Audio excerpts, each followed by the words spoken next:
casa è stata sconfitta per 3-2.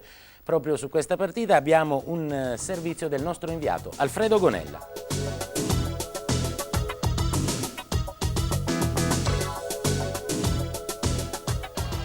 Il Sandonà paga lo scotto della matricola e butta alle ortiche una gara che aveva dominato fin quasi la metà del secondo tempo.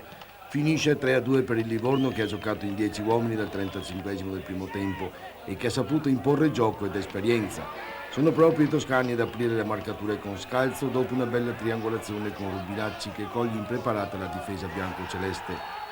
Il Sandonà pareggia dopo su calcio piazzato di Caverzan, la sfera tocca la traversa, Meazzi fa ponte per Guiotto che insacca. Poi viene espulso per somma di ammonizioni Carli. La ripresa si apre con una prodezza balistica di Guiotto che in rovesciata sorprende Boccafogli portando in vantaggio i veneziani. A questo punto esce l'orgoglio del Livorno mentre si sveglia Capitan Civeriati. L'ex fantasista del Venezia e del Vicenza prima mette dentro tutto solo raccogliendo un rasoterra di Svok, poi alla sua maniera con gran diagonale da fuori area fa secco Cecconi, portando a 3 le marcature. Inutile assedio del Sandonà, privato di Striuli, anche lui espulso, che deve subire qualche pericoloso contropiede, per poco Svok sul finire non punisce ulteriormente la squadra di Glerian.